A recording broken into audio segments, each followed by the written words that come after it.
High school game night brought to you by JD's Pazzo Pizza in Ephrata.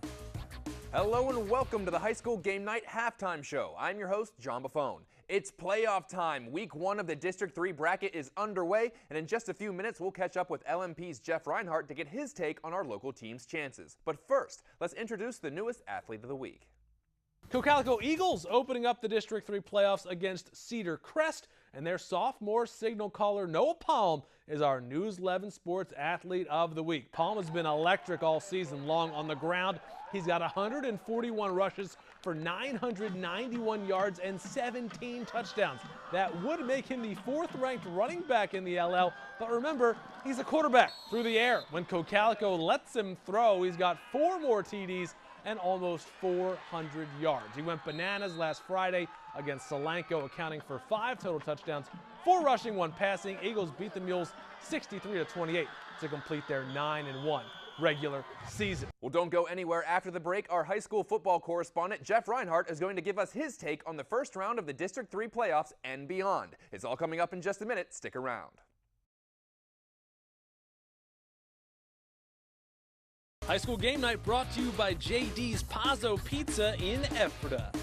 Well, welcome back to the High School Game Night Halftime Show. I'm John Buffone, and as promised, I'm joined now by Jeff Reinhart of LMP. Jeff, no more regular season. We have only the best of the best left. It's playoff time. Pretty exciting, huh? Yeah, can you believe it? Where did those 10 weeks go? Can we get those back? Oh my goodness. It went by real fast. But I want to start fast. I want to start in the 5A bracket. Obviously, Harrisburg's the heavy favorite there. But we have some local teams that could be on a collision course. I'm talking, of course, about Manheim Central and Cocalico. If these two, their rivals, if they butt heads again, who has the edge in this matchup? Okay, well, let's break it down.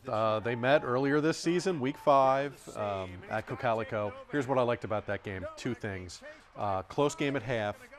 Central goes in at half and made some great adjustments. And Coach Hahn even said after the game, I didn't yell and scream.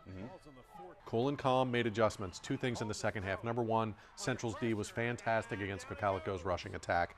Really shut down their veer, which is impossible to do, let's be honest.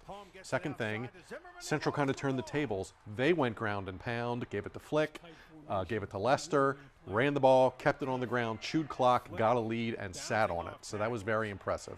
A lot of people around here obviously would love to see that rematch. They rematched last year in districts, don't forget. After Cocalico won in the regular season, Central won big, thumped them 50-13. So if this happens, it would be at Manheim on the turf. Don't know if weather will be an issue. Obviously, it is here tonight. It's freezing.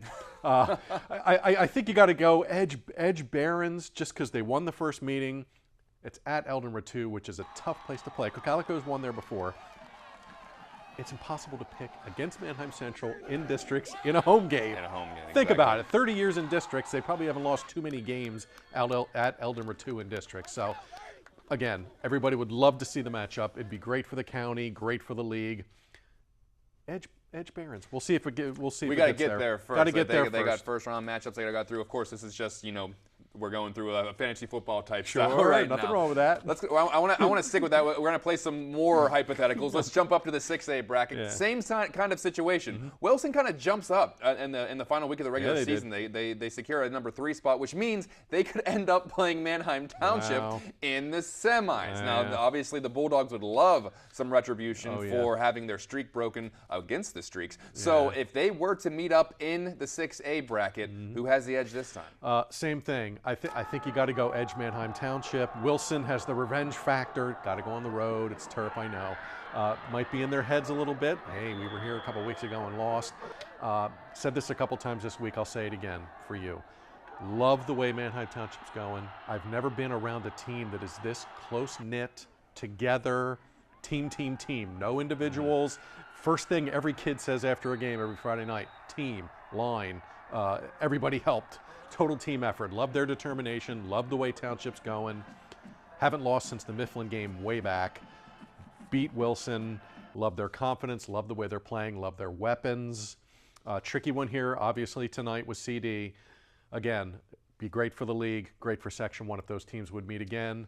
I'm going to go Edge Township, but again, it's Wilson in November. Anything can happen. Don't forget, they're the champs, and they want to defend their title here in District 3. And they got to get there first. They got to get there first, but I really like Manheim Township. Feels like their year. Has been to this point. Could be. Oh man, that would be an all-time break the streak and then beat Wilson again in districts. That'd be amazing. Seems like quite the setup if we can get there. Yeah, I want to keep crossed. the playoff talk going, Jeff, but I want to veer in kind of a different direction with another LL football season, another regular season in the books. Yeah. Some good teams did miss out because the 6 classifications, less teams from each bracket make it now. What team do you think that missed the playoffs this year that we could be talking about next year, come this time in 2018? What team do you think gets into the bracket next year? I'll have my own. Warwick. They were kind of a bubble team. Got tripped up a couple of times this year in games they should have, could have won. Hayden Rucci will be back. He'll be a coveted D1 kid. Maybe he'll be verbaled by then. I have no idea. Adam Ricketts will be back. They're going to lose some skill kids. Forney, obviously. Rissinger. They can make a jump up in 6A. I would keep an eye on Warwick for sure. Catholic with new coach Todd Mealy, perhaps in AAA. Keep an eye on that.